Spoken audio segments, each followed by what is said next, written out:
John students, कैसे आप सब? आई होप आप सब बहुत ही अच्छे होंगे। आप सभी का प्यारे से YouTube channel Jharkhand math zone में स्वागत है। तो प्यारे स्टूडेंट्स, आज जो है कि आप सभी के लिए मैं लेकर के आया हूं 15 most important questions. 15 most important questions major papers 5 semester number 3 2024, है ना। मतलब इस साल के लिए, इसी साल के लिए जो आपका एग्जाम 1 फरवरी से स्टार्ट है उसके लिए ही बच्चों, है ना। 15 मोस्ट इंपॉर्टेंट क्वेश्चंस मैं लेकर के आया हूं। थ्योरी ऑफ रियल फंक्शन है आप लोगों का मेजर पेपर 5, ठीक है। इसी थ्योरी ऑफ रियल फंक्शन से हम 15 मोस्ट इंपॉर्टेंट क्वेश्चन सिलेक्ट किए हुए हैं और इससे बाहर एक भी क्वेश्चन नहीं आएगा। अगर आ गया तो आप जो कहेंगे मैं वो मानने के लिए रेडी हूं, ठीक है ना। इन 15 क्वेश्चन से अगर एक भी क्वेश्चन अगर बाहर आ गया तो, ठीक है ना। 15 मोस्ट इंपॉर्टेंट क्वेश्चंस मैं लेकर के आया हूं और आज के इस लेक्चर में आप जुड़े रहिए अंत तक, ठीक है ना। देखिए पहला क्वेश्चन क्या है, definition of limit by epsilon delta method.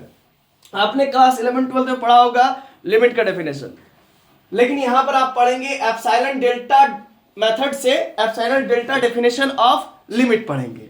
और ये क्वेश्चन मोस्ट इंपॉर्टेंट है, मोस्ट बीबीआई है, हर बार पूछा जाता है। तो देखिए इसका डेफिनेशन आप कैसे देंगे। Epsilon delta definition of limit लिखिएगा। सबसे पहले लिखिएगा let F x be any function. F x कोई फंक्शन है।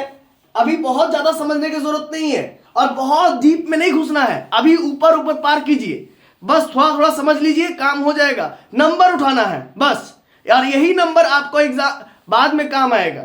लोग आपसे ये नहीं पूछेंगे कि आपको आता है कि नहीं आता, लोग आपसे सिर्फ आपका नंबर पूछेंगे। इसीलिए नंबर पर फोकस कीजिए और ज्यादा मत पढ़िए। जितना मैं बता रहा हूं बस उतना ही पढ़िए और नहीं समझ आ रहा तो रट लीजिए, ठीक है ना। बात को समझिए। नेक्स्ट क्वेश्चन है, ए वाला क्वेश्चन है, let F x be any function. F x कोई फंक्शन है and a comma l be two real numbers. A और एल दो रियल नंबर है, ठीक है। As x tends to A, x क्या है, ए की ओर जा रहा है। जब एक्स ए की ओर जाएगा तो एफ एक्स एल की ओर जाएगा, ठीक है। इस बात को थोड़ा समझ लीजिए एग्जाम्पल के रूप में। मान लीजिए यहां पर मैं ए ले रहा हूं, ठीक है। X tends to A, X किसकी ओर जा रहा है, ए की ओर जा रहा है। तो उस केस में ये जो फंक्शन है ना एफ एक्स, ये फंक्शन एफ एक्स किसकी ओर जाएगा, इस एल की ओर जाएगा। समझ पा रहे हैं ना। इस प्रकार से कुछ ग्राफ बनेगा, इस प्रकार से कुछ ग्राफ बनेगा।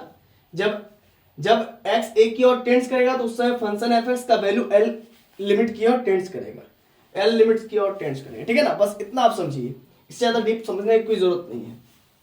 मान लिया कि let F x be any function and a comma l be two real numbers as x tends to a. जब एक्स ए की ओर जाएगा तो उस समय एफ एक्स फंक्शन जो है कि एल लिमिट की ओर जाएगा। Then now let epsilon and delta be two small positive number. तो उस केस में एप्सिलॉन और डेल्टा दो स्मॉल पॉजिटिव नंबर एग्जिस्ट करेगा। समझा देते हैं, इसका मतलब समझा देते हैं। देखिए मान के चलिए ये अगर मान लीजिए आपका 2 है, ए का मान 2 है, तो एक्स का मान आपका हो सकता है 1.9999 कुछ होगा, है ना। तो अगर ए का मान आपका 2 है तो एक्स का मान आपका हो सकता है 1.999999 कुछ होगा। तो अब आप ऐसा कीजिएगा 2 माइनस 1.99999999 माइनस कीजिएगा तो क्या आ जाएगा। देखिए 2 में अगर आप 2 में अगर 1.999 माइनस कीजिएगा तो क्या आएगा, 0.00001 आएगा कुछ इसी तरह से। मतलब बहुत ही छोटा सा नंबर आएगा, उसका नाम आप दे दीजिए एप्सिलॉन, ठीक है ना। समझ पा रहे हैं मेरे बात को। तो वही यहां पर कहना चाह रहा है कि अगर x टेंड्स टू a होगा और f x tends to l होगा, then now let epsilon delta be two small positive numbers. दो positive numbers epsilon delta exist करेगा। एप्सिलॉन कहां पर एग्जिस्ट करेगा भाई, x में से a घटाएंगे तो एप्सिलॉन एग्जिस्ट करेगा जो कि 0 पॉइंट समथिंग होगा, और fx में से मतलब l में से fx घटाएंगे तो उस समय डेल्टा एग्जिस्ट करेगा तो वो भी कुछ 0 पॉइंट समथिंग होगा, ठीक है ना। मान लीजिए ये 4 है और ये मान लीजिए 3.9999 कुछ है, ठीक है ना। तो 4 माइनस 3.999 0 पॉइंट समथिंग होगा, वो डेल्टा होगा, ठीक है। तो यही यहाँ पर समझाना चाह रहे हैं। Now let epsilon delta be two small positive numbers x tends to a। देखिए बात को समझिए, स्मॉल दो एप्सिलॉन डेल्टा दो पॉजिटिव नंबर है और x टेंड्स टू a। जब x टेंड्स करेगा a की ओर तो उस केस में x से अगर आप a घटाइएगा तो वो 0 से तो बड़ा होगा, 0 से तो बड़ा होगा। देखिए जरा समझिए, x में से हमने a घटाया, x में से हमने a घटाया। अब 1.99 में से 2 घटाइएगा तो माइनस 0 पॉइंट समथिंग होगा। तो ये क्या होगा, ये 0 से बड़ा होगा, ठीक ना। ये पॉजिटिव ही होगा, समझे, 0 से बड़ा होगा। और लेस देन किससे होगा, लेस देन किससे होगा, डेल्टा से। मतलब एक बड़ा नंबर, ये डेल्टा एक स्मॉल पॉजिटिव नंबर है तो उससे भी x माइनस ए छोटा ही होगा, ठीक है ना। अब जरा समझिएगा फिर क्या कहना चाहता है। और अगर आप इसको बहुत अच्छे से समझना चाहते हैं तो मेरा प्लेलिस्ट बना हुआ है थ्योरी ऑफ रियल फंक्शन का, जिसमें मैंने epsilon delta definition of limit बहुत बारीकी से समझाया हुआ हूं। अभी तो मैं ऊपर ऊपर ही पार कर रहा हूं, थोड़ा थोड़ा समझा रहा हूं, जो कि आपको याद रखने में, इस थ्योरम, इस डेफिनेशन को याद रखने में मददगार होगा। बस हम यहाँ पर समझाने के लिए नहीं आए हुए हैं, मेन यहाँ पर मेरा मकसद है कि आपका एग्जाम निकल जाए, है ना, और थोड़ा थोड़ा आप समझ लीजिए ताकि आपको याद रहेगा, बस इतना ही करना है, ठीक है ना। एंड सिमिलरली जैसे x minus a mod of x minus a जो कि नेगेटिव है, तो नेगेटिव आएगा तो उसको पॉजिटिव करने के लिए मॉड लगा रहे हैं जो कि 0 से बड़ा होगा और लेस देन डेल्टा होगा। एंड सिमिलरली, है ना, fx अगर टेंड्स करेगा l की ओर तो मींस इसका मतलब fx माइनस l करेंगे तो fx में से अगर l घटाएंगे तो ये भी 0 से बड़ा होगा, ये भी 0 से बड़ा होगा। आप चाहो तो लिखो या ना चाहो तो मत लिखो, 0 से बड़ा होगा और लेस देन एप्सिलॉन होगा। देयरफॉर fx माइनस l 0 तो होगा नहीं, ठीक है ना, ऑब्वियस सी बात है। लेस देन एप्सिलॉन होगा, एप्सिलॉन क्या एक छोटा सा स्मॉल पॉजिटिव नंबर है, 0 पॉइंट समथिंग होगा, ठीक है ना। और fx माइनस l उससे भी छोटा है, एप्सिलॉन से भी छोटा, मतलब 0.000 समथिंग से भी छोटा है, समझ रहे ना, because fx minus l is less than epsilon, इसी वजह से ये 0 नहीं हो सकता है। Let fx be a function, fx कोई फंक्शन है defined for all values of x, मान लेते हैं fx कोई फंक्शन है जो कि सभी वैल्यूज x के लिए डिफाइंड है in some neighbourhood of point a except possibly at a। मतलब क्या कहना चाह रहा जरा समझिएगा, ये जो fx फंक्शन है ना वो डिफाइंड है सभी वैल्यूज के लिए, x के सभी वैल्यूज के लिए डिफाइंड है in some neighbourhood of point except possibly at a, मतलब a पर छोड़ा करके सब जगह वो डिफाइंड है। fx कहां पर डिफाइंड है, fx जो फंक्शन है ना, fx फंक्शन कहां पर डिफाइंड है, fx बिलोंग्स टू कहां पर डिफाइंड है भाई, a माइनस डेल्टा और a प्लस डेल्टा पर डिफाइंड है।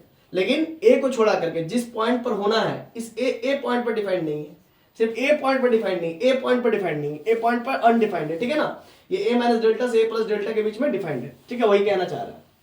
Let fx be a function defined for all values of x, x के सभी वैल्यूज के लिए डिफाइंड है in some neighbourhood of a, a के सभी नेबरहुड में।